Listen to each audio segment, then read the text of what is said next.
Welcome to my channel try for new. সকলকে স্বাগত জানিয়ে আমি সবিতা শুরু করছি আজকের রেসিপি।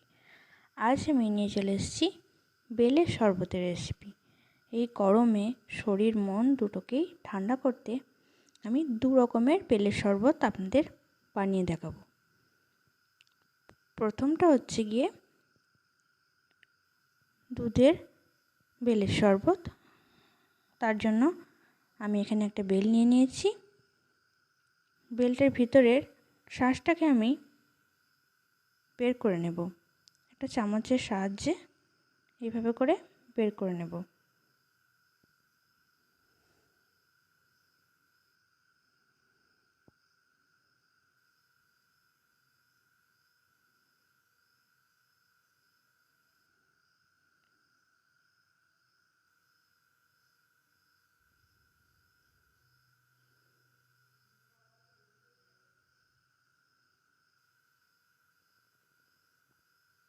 এরপর পরিমাণ মতো জল দিয়ে হাতের সাহায্যে ভালোভাবে চটকে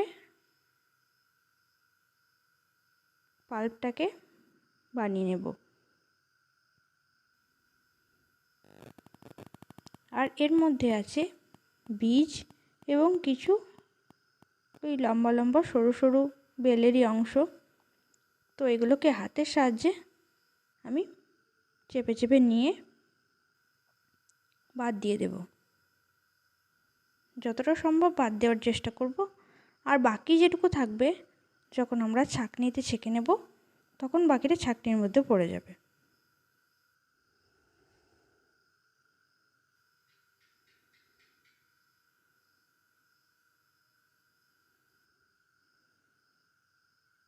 তো এইভাবে করে ছাঁকনিতে বেলের পাল্পটা ছেঁকে নেব, তাহলে বীজগুলো ছাঁকনিতে পড়ে যাবে আর আমাদের খাওয়ার সময় মুখে লাগবে না।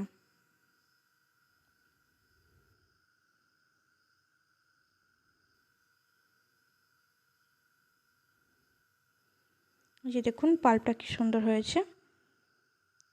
এরপর এই পাল্পটা আমি দুভাগে ভাগ করে নেব, কারণ দুটো শরবত বানাবো। প্রথমটা হচ্ছে দুধ দিয়ে। তো তার মধ্যে আমি দিয়ে দিচ্ছি 4 চামচ চিনি আর দিয়ে দেবো 1 চামচ বিট নুন।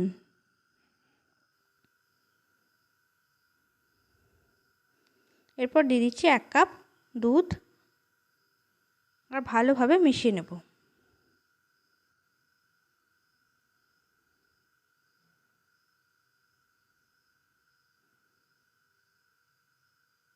এরপর একটা গ্লাসে নিয়ে নিয়েছি 4-5টা আইস কিউব আর দিয়ে দিচ্ছি বেলের শরবতটা।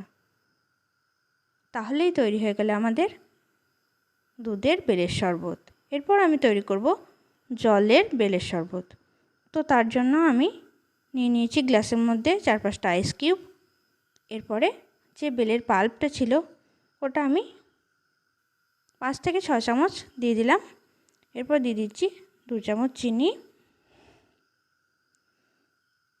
আর হাফ চামচ বিট নুন। এরপর ঠান্ডা জল দিয়ে দিলেই তৈরি হয়ে গেল। তাহলেই তৈরি হয়ে গেল বেলের শরবত। আপনারা রেসিপিটা অবশ্যই বাড়িতে ট্রাই করবেন আর কমেন্ট করে জানাবেন কেমন হয়েছে। ভালো লাগলে একটা লাইক করবেন, শেয়ার করবেন আর আমার চ্যানেলে নতুন বন্ধু হলে সাবস্ক্রাইব করতে একদম ভুলবেন না।